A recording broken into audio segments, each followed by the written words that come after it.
सरवरा शाह करीमा दस्तगीरा।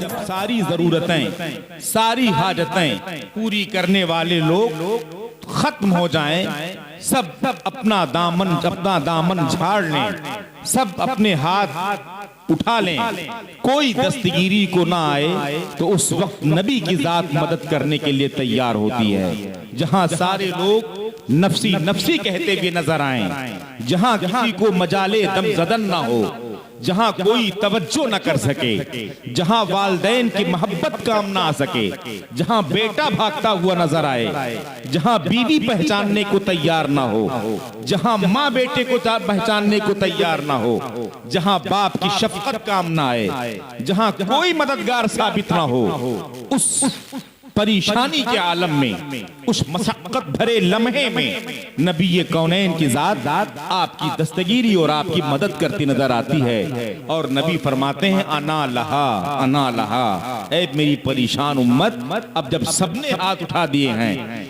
सबने अपनी बेबसी का इजहार कर दिया है, किसी को यहाँ मजाले दम जदन नहीं है, तो यहाँ मेरी ताकत तुम्हारे काम आएगी। मैं तुमसे मोहब्बत करता हूँ, मेरी मोहब्बत यहाँ तुम्हें फायदा देगी, मैं तुम पर दश्ते शफ़क़त रखता हूँ। आओ आओ मैं तुम्हारी बख्शिश करवाऊंगा, आओ मैं तुम्हें जन्नत की राह दिखलाऊंगा, आओ मैं तुम्हारी मग़फ़िरत करवाऊंगा।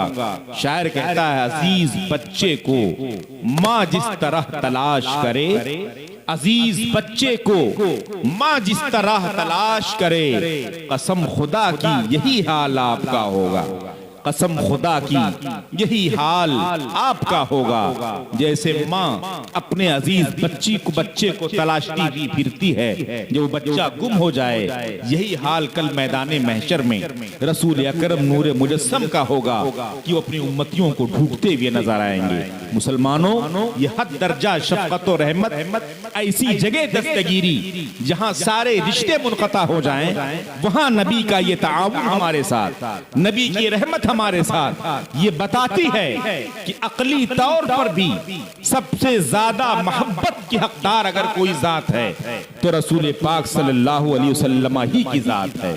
आप अपने बाप से मोहब्बत करते हैं कि उसके नुत्फे से आप हैं, अपनी माँ से आप मोहब्बत करते हैं कि उसने 9 महीने तकरीबन पेट में आपकी परवरिश की है, आपको विलादत के बाद दूध पिलाया है, आपके नाज़ो नखरे उठाए हैं, आपके साथ मेहरबानी की है। लेकिन वो जगह जहां माँ भी ना पहचाने, जहां बाप भी ना पहचाने, कोई अजीज ना पहचाने, कोई रिश्तेदार ना समझे आपको, वहां नबी जब शफकत और रहमत भरे अंदाज में आपकी दस्तगीरी करते नजर आते हैं, जिससे समझ में आता है कि जहां माँ की ममता फेल हो जाए, जहां बाप की शफकत खत्म हो जाए, जहां सारे अजीजों की मोहब्बत खत्म हो जाए, इंतहा को पहुंच जाए, वहां नबी की मोहब्बत हमारे लिए अपना साया किए हुए नजर आती है।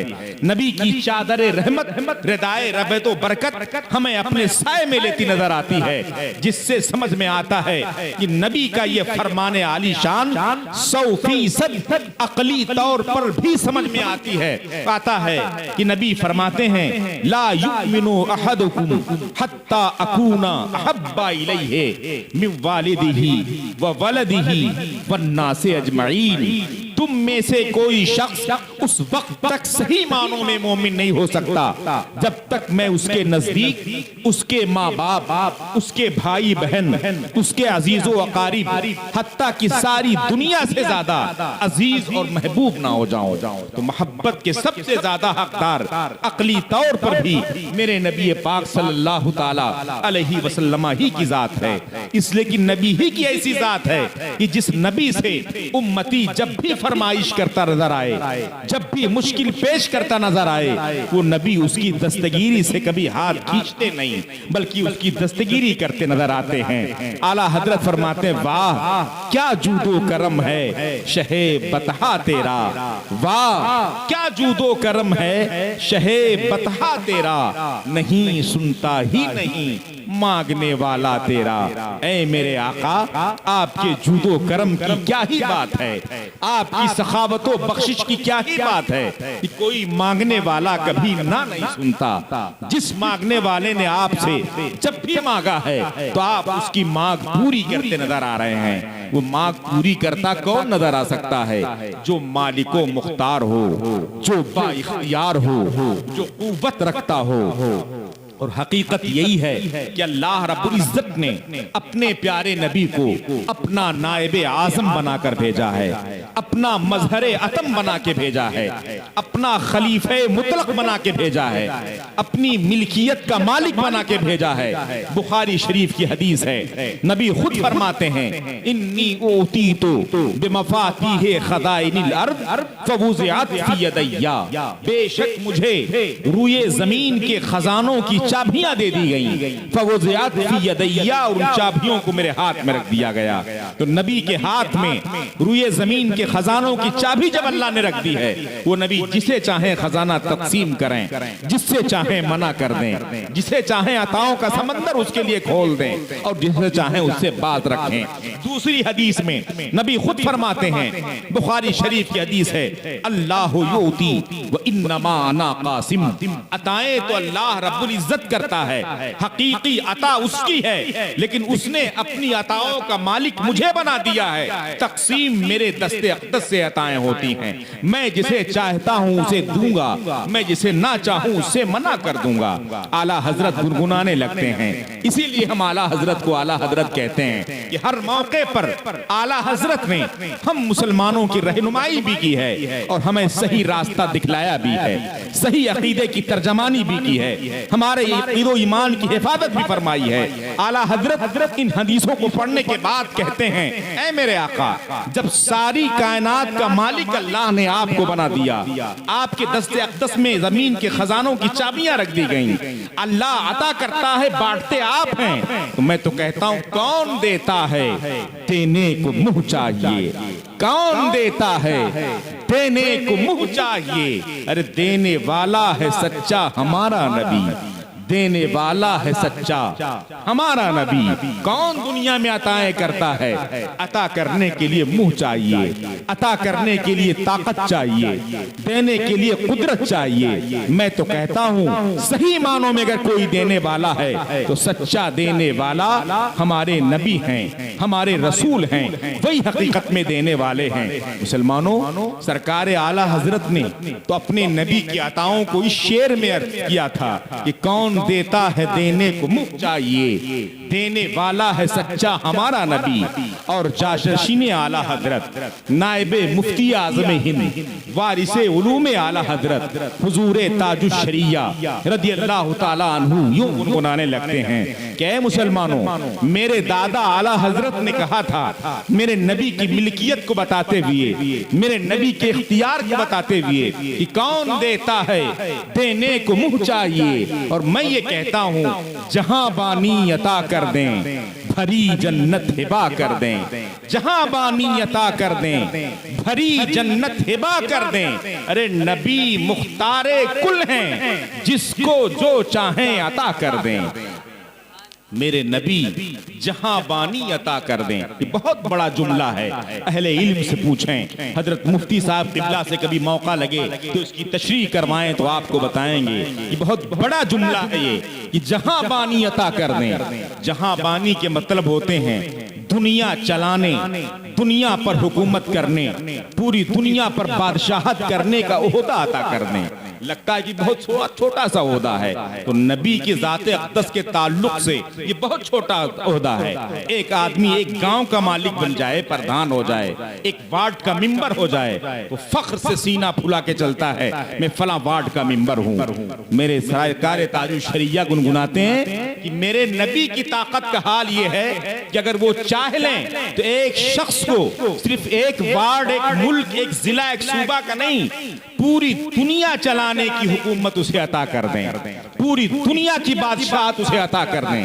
पूरी दुनिया की सल्तनत उसे अता कर दें और भरी जन्नत हिबा कर दें। यानी मेरे नबी की ये भी ताकत है कि जन्नत जो नेमतों से भरी हुई है, जिस जन्नत के बारे में खुद कुरान फरमाता है वलकुम फीहा मा तश्तही अनफुसुकुम, और जन्नत में तुम्हारे लिए वो सारी चीजें मौजूद हैं जो तुम्हारे नफ्स चाहें, जो तुम्हारे ख्वाहिशात हों, जो तुम्हारा दिल चाहे, जो तुम्हारा दिमाग चाहे, सारी चीजें, सारी आसाइशें, सारी फरमाइशें, सारी तमन्नाओं की चीजें जन्नत के अंदर मौजूद हैं। मेरे आका की ताकत यह है कि दुनिया की सल्तनत भी अता कर दें और जन्नत जो नेमतों से भरी हुई है उसे भी अता कर दें। और क्यों ना कर दें, इसलिए कि नबी तो मुख्तारे कुल हैं, हर तरह का इख्तियार रखते हैं, जिसे जो चाहें जब चाहें वो अता फरमा दें। फिर दूसरे शेर में एक बड़ी बात कही सरकार ताजु शरिया ने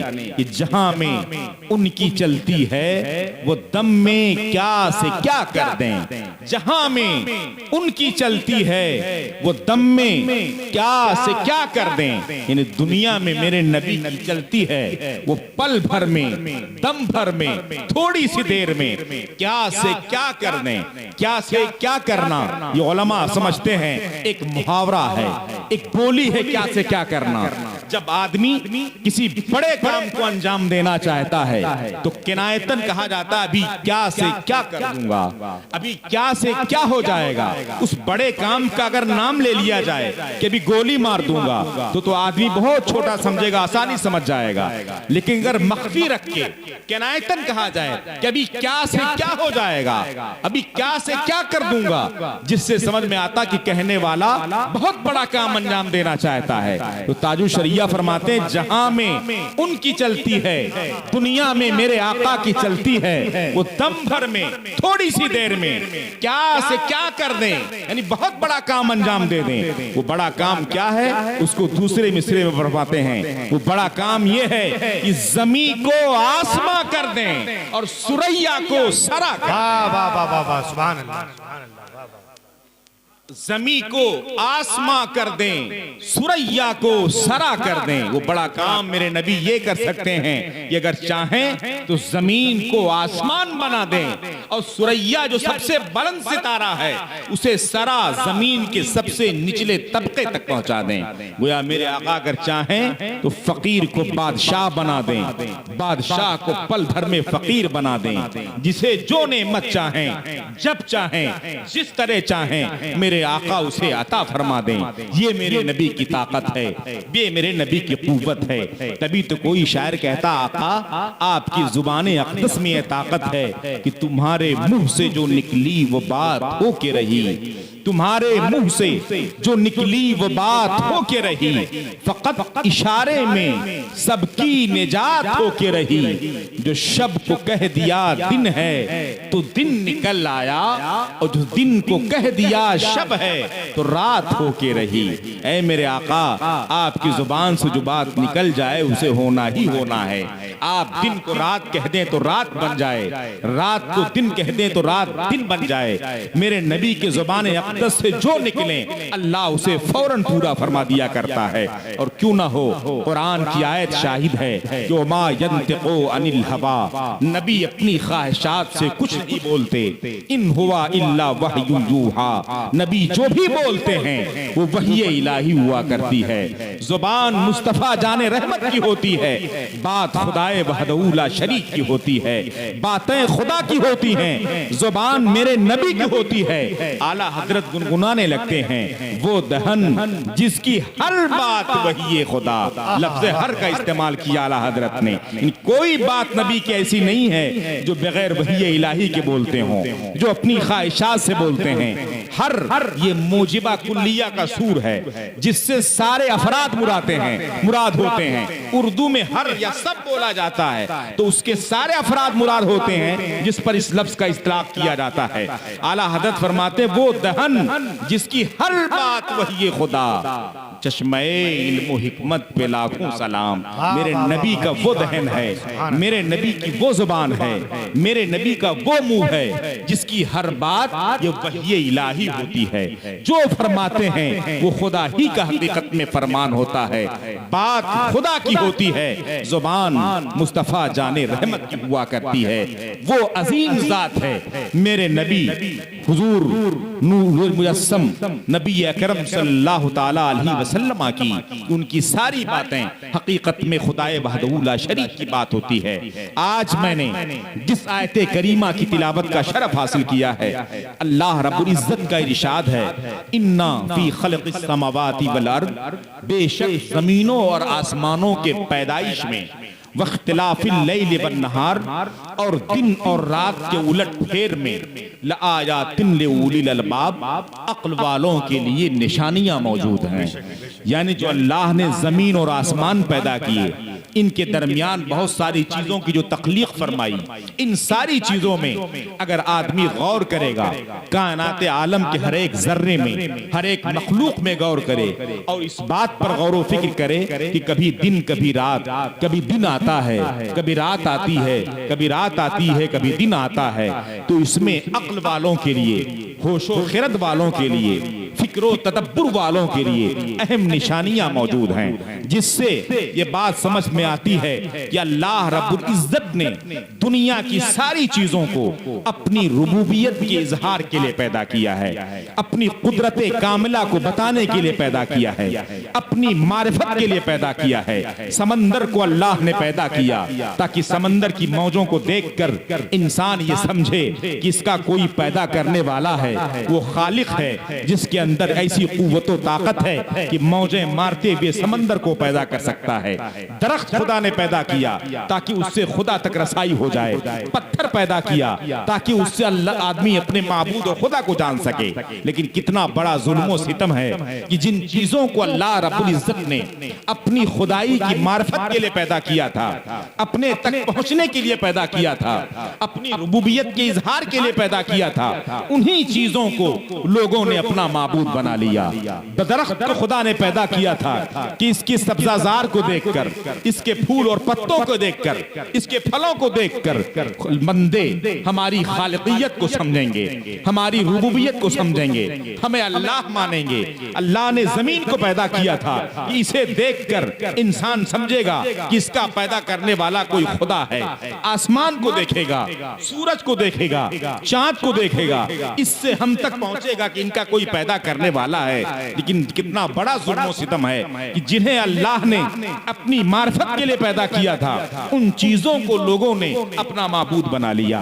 किसी ने सूरज को पूजना शुरू किया, किसी ने चांद की इबादत शुरू कर दी, किसी ने समंदर की इबादत शुरू कर दी, किसी ने जमीन को पूजना शुरू कर दिया, किसी ने आसमान को पूजना शुरू कर दिया। तो जिनसे खुदा तक मार्फत होनी चाहिए, उन्हीं को लोगों ने अपना खुदा बना लिया। मुसलमानों, लेकिन अल्लाह फरमाता है कि इन सारी चीजों तक से मुझ तक पहुंचने वाले वो लोग होंगे जो उलुल अलबाब हैं, जो अक्लो खिरत वाले हैं, जो फिक्रो तदब्बुर वाले हैं। जहां भी कुरान में जगह जगह अल्लाह ताला ने अपनी रुबूबियत की अलामतों को शुमार कराया है, अपनी मार्फत के दलाइल को बताया है, वहां फरमाया है इन्ना फी ज़ालिका लआयातिन लिउलिल अलबाब, बेशक इसमें जो मैंने पैदा किया है, मैंने जो ये चीजें अपनी रुबूबियत के दलील के लिए पैदा किया है, अपनी माबूदियत की दलील के लिए पैदा किया है, ये चीजें उन्हीं के लिए कारआमद हैं जो अक्ल वाले हैं, जो दानिश वाले हैं, जो फिक्रो तदब्बुर वाले हैं। लेकिन दुनिया की निगाहें देखती हैं, वाक़यात ज़माना इस बात पर शाहिद हैं कि अक्ल वालों की तादाद बहुत कम रही है। अक्सर लोग जो बेअक्ल रहे हैं, जिन्होंने उन चीजों को जिनसे खुदा की मारिफत हासिल होनी चाहिए, उन्हीं चीजों को अपना खुदा बना लिया। बहुत कम लोग ऐसे बचे जिन्होंने हकीकी खुदा को पहचाना, हकीकी रब को पहचाना, हकीकी माबूद को पहचाना। तो अब जरूरत पड़ी इस बात की कि अल्लाह रब्बुल इज्जत दुनिया में अब एक ऐसा काफिला नाजिल फरमाए, जो काफिला उन भटके हुए लोगों के हाथों को पकड़कर राह रास्त पर लाकर खड़ा देकर दे, जो हिदायत का काम अंजाम दे, जो रहनुमाई का काम अंजाम दे, जो बेशऊर लोगों को, उन बेअक्लों को जो खुदा की दलीलों को खुदा बना चुके थे, उन्हें ये बताएं ये खुदा नहीं है तो खुदा की बनाई हुई चीजें हैं। तो अल्लाह रब्बुल इज्जत ने इस जरूरत के पेश नजर अंबियाए किराम अलैहिमुस्सलावतु व तस्लीम की ज़वात कुद्सिया को पैदा किया। अंबिया यके बाद दीगरे दुनिया में तशरीफ लाते रहे। इसी मकसद के तहत नबियों को खुदा दुनिया में भेजना शुरू किया। खुदा ने एक पर एक नबी आते रहे और अपने जमाने में हिदायत का काम अंजाम देते रहे। चुनांचे एक मशहूर नबी हैं हजरत मूसा अलैहिस्सलातु व तस्लीम। आपके दौर में फिरौन जैसे शख्स ने अपने खुदा होने का दावा कर रखा था, सारी सल्तनत का मालिक बन बैठा था। वो कहता था अना रब्बुकुमुल आला, मैं तुम्हारा सबसे बड़ा खुदा हूँ। कौमे बनी इसराइल से जबरदस्ती अपने आप को खुदा कहलवाता था, अपने आप को माबूद कहलवाता था। उन सब कौमे बनी इसराइल की हिदायत के लिए अल्लाह ने हजरत मूसा अलैहिस्सलाम को पैदा फरमाया और उन्हें निशानियां अता फरमाई, उन्हें कमालात अता फरमाए, उन्हें मौजज़ात अता फरमाए। जिस दौर में जिस नबी को खुदा भेजता था उस दौर के हिसाब से उन्हें कमालात अता करता था। उस दौर के फितने के एतबार से उन्हें कुव्वतें अता फरमाता था कि उस फितने का मुकाबला कर सकें, उस फितने का जवाब दे सकें, उनके सामने हक बात वाज़े कर सकें, उसकी ताकत रख सकें। हजरत मूसा अलैहिस्सलाम को यदे बैज़ा अता फरमाया, हजरत मूसा अलैहिस्सलाम को एक मौजदाती अज़ा अता फरमाया। हजरत मूसा से रब ने इरशाद फरमाया इज़हब इला फिरऔन फइन्नहु तग़ा, फिरऔन की तरफ जाओ मूसा, उसने सरकशी की है, अपने आप को खुदाई का दावा करके अपने आप को खुदा मनवाने की नाकाम कोशिशें की है, लोगों को अपने सामने झुकाता है। मूसा जाओ उस सरकश के सामने तबलीग दीन करो, हमारी रुबूबियत का ऐलान करो, हमारे खुदा होने का इजहार उसके सामने करो। हजरत मूसा ने बारगाह इलाही में अर्ज किया कि ऐ मौला करीम, वो जालिम जाबिर बादशाह है जो खुद खुदा बन बैठा है, मैं तन्हा जाने में खौफ महसूस करता हूँ। मेरा वजीर मेरे भाई व हारून को आप बना दें, मेरा साथी बना दें, मेरा मददगार बना दें, ताकि मैं अपने भाई को लेकर दो लोग होकर जाएं और उसके सामने हक बात वाजे करें। अल्लाह ने हजरत हारून को हजरत मूसा अलैहिस्सलाम का वजीर और साथी बना दिया। हजरत मूसा अलैहिस्सलातु तस्लीम अपने भाई हजरत हारून के साथ फिरौन के पास पहुंचे और फिरौन के पास पहुंच करके आपने इरशाद फरमाया कि फिरौन तू अपने आप को खुदा बनता है। उसने कहा बेशक मैं सबसे बड़ा खुदा हूँ। हजरत मूसा ने इरशाद फरमाया मैं खुदा का भेजा हुआ नबी और रसूल हूँ, खुदा ने मुझे इसलिए भेजा है ताकि मैं कौमों को हिदायत दूं, तुम बनी इसराइल को मेरे हवाले कर दो ताकि मैं इन्हें समझाऊं कि खुदा कौन है। खुदा वो है जो सारी कायनात का खालिक है, खुदा मखलूक नहीं होता। खुदा वो है जो नफा भी दे सकता है, नुकसान भी पहुंचा सकता है। खुदा वो है जो जब चाहे किसको जिंदा कर दे, जब चाहे वो मुर्दा कर दे। फिरौन ने कहा मैंने तो तुम्हें नबी नहीं बनाया है, खुदा मैं हूं, तुम नबी कैसे बन गए?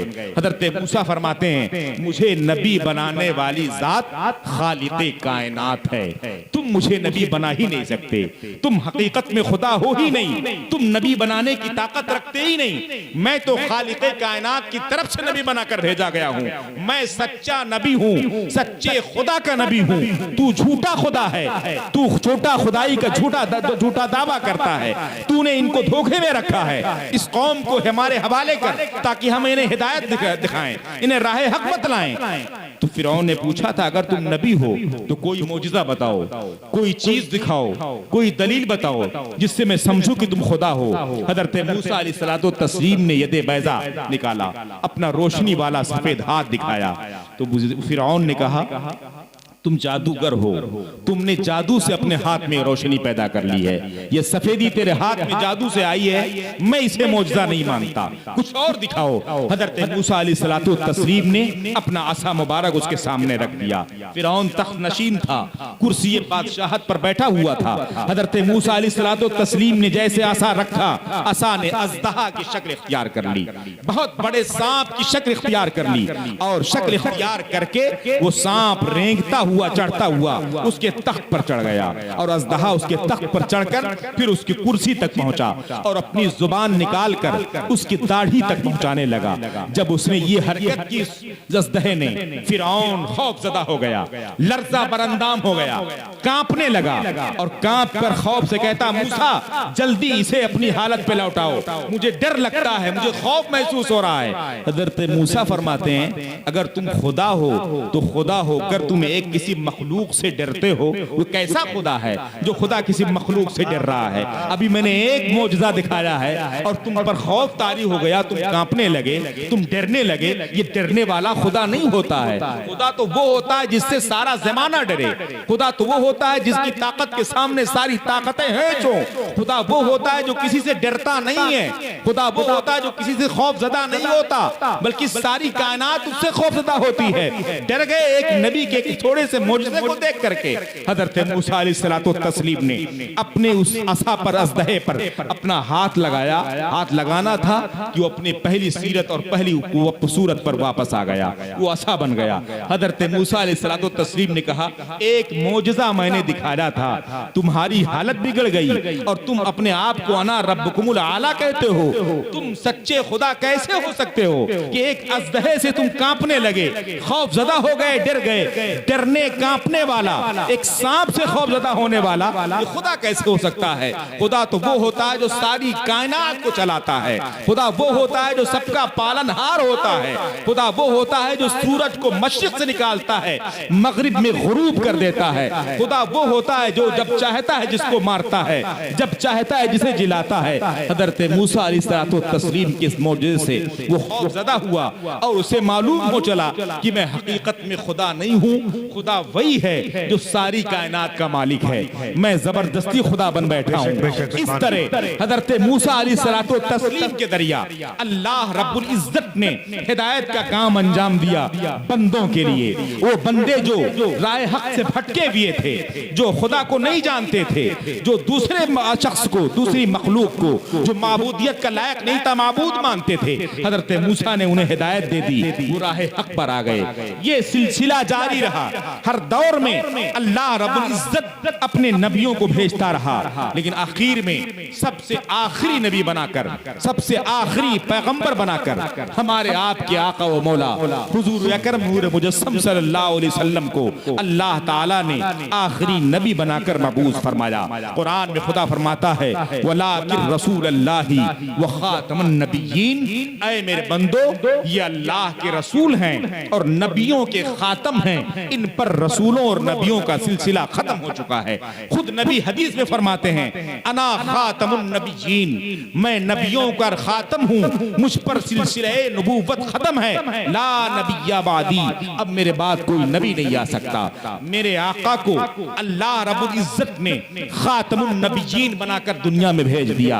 अब जब नबी अकरम हमारी जाहिरी निगाहों से ओझल हो गए, जाहिरी तौर पर हमारी निगाहों से पोचीदा हो गए, नहीं तो हकीकत तो ये है कि मेरे नबी गर्चे बज़ाहिर कब्र अनवर में तशरीफ ले गए, उनकी तदफीन हुई, मज़ार मुबारक बनाया गया, गुंबद शरीफ मौजूद है, लेकिन हकीकत ये है कि तू जिंदा है वल्ला, तू जिंदा है वल्ला, मेरी चश्मे आलम से छुप जाने वाले। ऐ मेरे आका आला हजरत कसम खा के कहते हैं, तू जिंदा है वल्ला, कसम खुदा की है आका, आप जिंदा हैं, आप जिंदा हैं। सिर्फ मेरी जाहिरी दुनियावी निगाहों से आप पोशीदा हो गए हैं। जब नबी दुनिया की जाहिरी निगाहों से पोशीदा हो गए, सिलसिले नबूवत खत्म हुआ, अब कोई नबी दुनिया में नहीं आएगा, तो आप खुद बताएं कि अब हिदायत का काम कौन अंजाम देगा? नबियों के सिलसिले के खत्म होने के बाद लोगों को हिदायत कौन दिखलाएगा?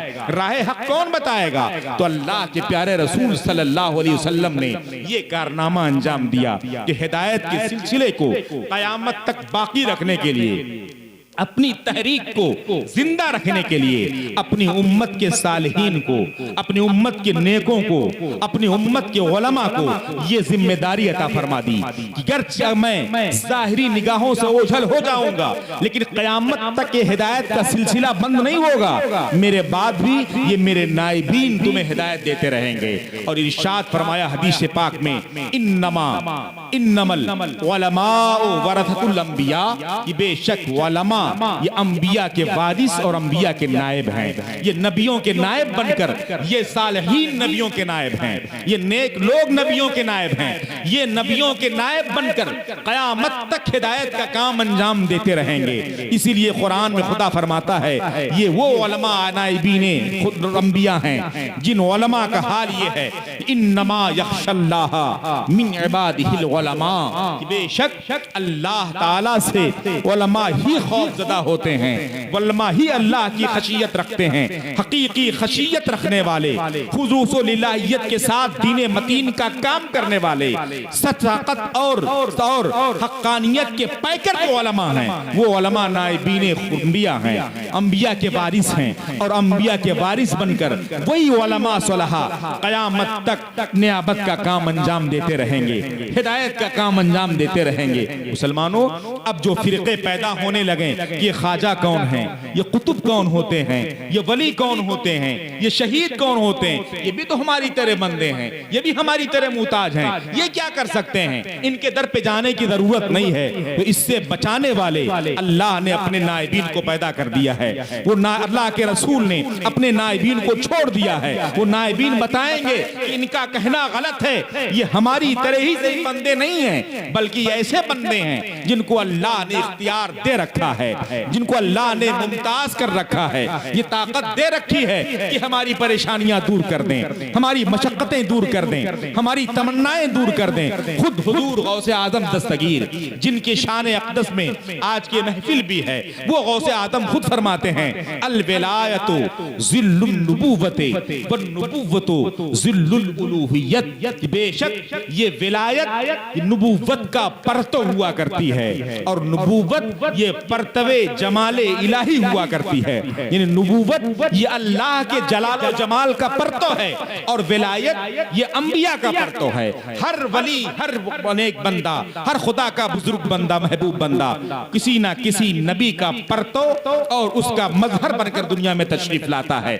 आदम से ईसा से लगकर जितने भी अंबिया हैं, जिस भी नबी का मजहर बनकर, जिस भी नबी का परतो बनकर कोई वली दुनिया में आएगा, वो हक्कानियत और सदाकत का परचम बुलंद करता रहेगा, हिदायत की राह लोगों को दिखलाता रहेगा, सच्चे रास्तों पर लोगों को कायम करता रहेगा। और एक शेर में हुजूर गौसे आदम फरमाते हैं कि जो भी नबी हो दुनिया में, जो भी खुदा का महबूब बंदा हो, किसी भी नबी का मजहर हो, किसी भी नबी का परतो हो, सब लायक़े ताज़ीम व तौक़ीर हैं, सब ताकत व रिफ़ात व बुलंदी रखते हैं, सब हिदायत का काम करते हैं। लेकिन फरमाते हैं कुल्लु वलिय्यिन लहू क़दमु व इन्नी अला क़दमिन नबिय्ये बद्रिल कमाली। गौसे आज़म कहते हैं हर नबी किसी ना किसी वली का परतो होता है, उसका मजहर होता है, लेकिन मैं ऐसा वली हूँ कि मैं बदरे कमाल, सैयदुल अंबिया, इमामुर रसूल, सरवरे कायनात का परतो बनाकर भेजा गया हूँ। मुसलमानों, जब मेरे गौसे आजम को अल्लाह रब्बुल इज्जत ने रसूल अकरम नूर मुजस्सम सैयदुल अंबिया का परतो बना के भेजा है, तो सारे वली, सारे अल्लाह के सालेह बंदे जो किसी नबी के मजहर हैं, किसी नबी के परतों हैं, सब ताकत व कुव्वत रखते हैं, लेकिन मेरे गौस की ताकत सबसे अलग है, मेरे गौस का मर्तबा सबसे जुदा गाना है। इसलिए कि वो गौस ऐसे नबी के परतों हैं जो नबी तमाम नबियों में मुमताज हैं, तमाम रसूलों में मुमताज हैं, जिस नबी का हाल ये है कि खुद कुरान फरमाता है तिलकर रुसुलु फद्दलना बादहुम अला बाद, ये रसूलों की जमात है, मैंने बाद रसूल को बाद रसूल पर फजीलत बख्शी है। आगे उस फजीलत की तफसील में खुदा फरमाता है मिनहुम मन कल्लमल्लाह, इन रसूलों में से कुछ रसूल ऐसे हैं जिन्हें खुदा से शर्फ़े हम कलामी हासिल है, बगैर किसी तौसीले के, बगैर किसी वास्ते के, डायरेक्ट खुदा से हम कलामी का शरफ हासिल है। वो हम कलामी में एक जात हजरत मूसा की है जिन्हें मूसा कलीमुल्लाह कहा ही जाता है, और दूसरी जात हमारे नबी अकरम नूर मुजस्सम सल्लल्लाहु ताला अलैहि वसल्लम की है। लेकिन लोगों को खूब मालूम है कि दोनों के हम कलामी में कितना फर्क है। हजरत मूसा ने जब हम कलामी की खुदा से गुफ्तगू की और अर्ज किया रब्बी अरनी, ऐ खुदा मुझे अपना जलवा दिखा, तो खुदा फरमाता लन तरानी, मूसा तुम मुझे हरगिज नहीं देख पाओगे। लन नफी ताकीद का सेगा है, जिससे मुस्तकबिल में ताकीद होती नफी की, सिर्फ नहीं देखोगे नहीं, खुदा फरमाता लन तरानी, मूसा तुम मुझे हरगिज नहीं देख पाओगे। इस तरह शर्फ़े हम कलामी हासिल है हजरत मूसा को, और मेरे नबी के शर्फ हम कलामी का हाल ये है कि मेरे नबी तक जिब्रील अमीन को खुदा भेजता है और कहता है जिब्रील जाओ मेरे महबूब से कह दो इन्नल्लाह क़द इश्ताक़ा इला लिक़ाइक कि बेशक अल्लाह आपसे मुलाकात का इश्तियाक रखता है, खुदा ने आपको बुलाया है। और जब नबी करीब जाते हैं तो खुदा फरमाता उदनु मिन्नी और करीब आ जाओ और करीब आ जाओ। कुरान फरमाता है सुम्मा दना फतदल्ला फकान क़ाब क़ौसैनि औ अदना, फिर नबी को करीब किया गया तो इतने करीब हो गए जैसे अरब वालों के दो कबीलों के कमान आपस में एक दूसरे से मिल जाते हैं, इससे भी ज्यादा नबी करीब हो गए। आगे खुदा फरमाता है व रफ़ा बादहुम दरजात, और इन्हीं नबियों में कोई नबी ऐसा है जिसे मैंने दर्जा बुलंदी अता फरमाई है। तमाम मुफस्सिरीन का इस बात पर इत्तफाक है, इस लफ्ज़े बाज से मेरे नबी की जात मुराद है। मेरे नबी को अल्लाह रब्बुल इज्जत ने तमाम नबियों से कई दर्जे बुलंदी अता फरमाई है। तमाम नबियों की खूबियां, सबके कमालात को, सबके मोजज़ात को तन्हा मेरे नबी के अंदर पिरो के रख दिया है, बल्कि उनके खूबियों के अलावा भी मजीद कमालात और खूबियों को अल्लाह रब्बुल इज्जत ने तन्हा नबी के जात के अंदर रखा है। शायर कहता है हुस्ने यूसुफ दमे ईसा यदे बैदादारी, हुस्ने यूसुफ दमे ईसा यदे बैदादारी, आंचे खूबा हमादारन तू तन्हादारी। ऐ मेरे आका, जितने खूब लोग हैं, जितने खूबियां रखने वाले लोग हैं, जो खूबियां वो रखते हैं सबकी खूबियां तन्हा आपकी जात के अंदर मौजूद है। खुद नबी हदीस पाक में फरमाते हैं ऊती तो इल्मल अव्वलीन वल आखिरीन, मैं तो ऐसा नबी हूं कि मुझे अंदर अव्वलीन और आखिरीन सबका इल्म रख दिया गया। मेरा इल्म ऐसा है सारे इल्म को इकट्ठा करके सारे उलूम मेरे सीने के अंदर रख दिए गए। और दूसरी जगह नबी फरमाते हैं इन्नी ऊती तो बिमफातिह खज़ाइनिल अर्द, मुझे रूए जमीन के खजानों की चाबियां दे दी गई। फिर नबी फरमाते हैं कि ऐ मुसलमानों वमा मिन नबिय्यिन इल्ला लहू वज़ीरान, कोई नबी ऐसा नहीं है कि जिसके दो वजीर मौजूद ना हो।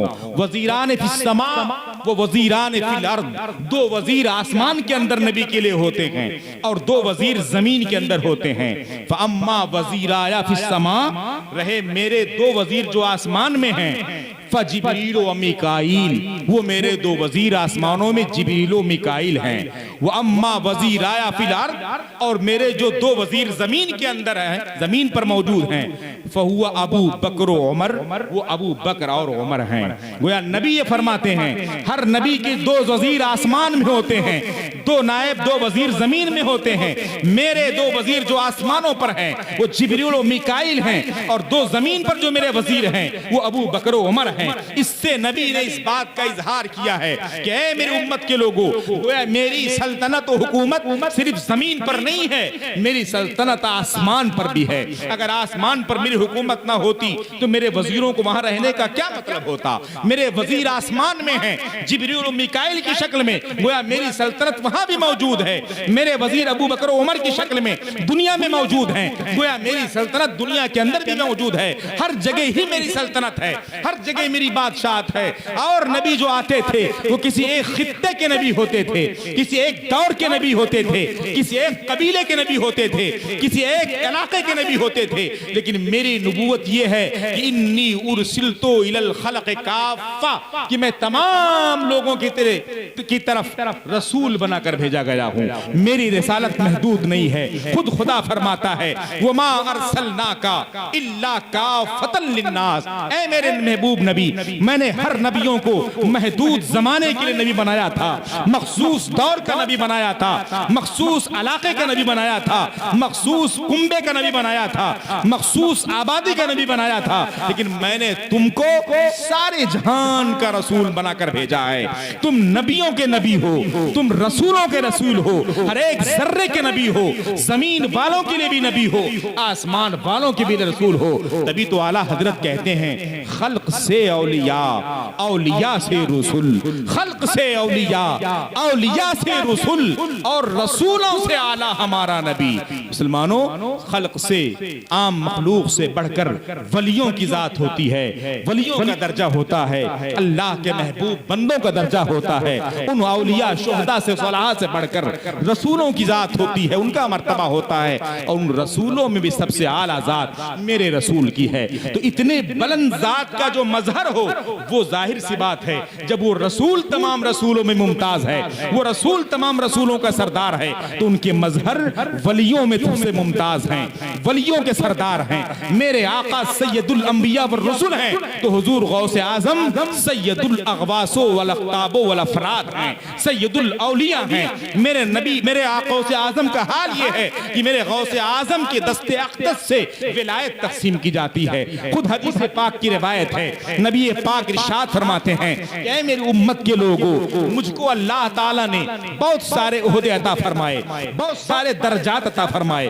बहुत सारी खूबियां अता फरमाई, बहुत सारे मर्तबे अता फरमाए। उन सारे मर्तबों में अता करने के बाद अल्लाह रब्बुल इज्जत ने मुझे एक दर्जा ये भी अता फरमाया कि ऐ मेरे महबूब नबी, मैंने तुम्हें बहुत सारे रुतबे दिए हैं, बहुत सारे दर्जात अता फरमाए हैं, बहुत सारे मर्तबे अता फरमाए हैं। अब मैं तुम्हें एक दर्जा मर्तबा ये भी देता हूं कि तुम मेरी उम्मत में से, तुम मेरे बंदों में से जिसे चाहो विलायत का दर्जा अता फरमाओ, और जिसे चाहो विलायत से मासूल कर दो।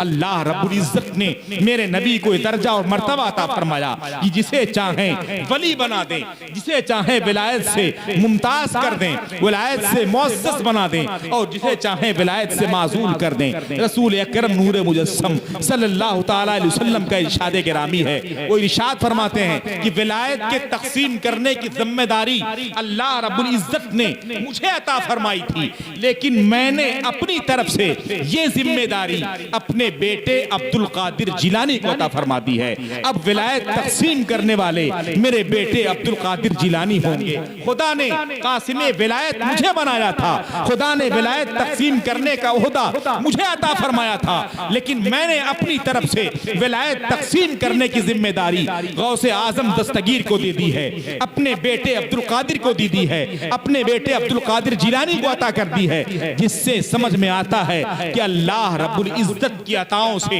मेरे आका गौसे आजम कासिमे विलायत भी हैं, विलायत तक़सीम करने वाले भी हैं। गोया जिसे भी विलायत का दर्जा अता किया गया है, या क़यामत तक जिसे विलायत का दर्जा अता किया जाएगा, सब में वसीला हुजूर गौसे आजम ही की जात होगी। उन्हीं के दस्ते अक़दस से विलायत तब तक़सीम हुई है, और क़यामत तक उन्हीं के दस्ते अक़दस से विलायत तक़सीम होती रहेगी।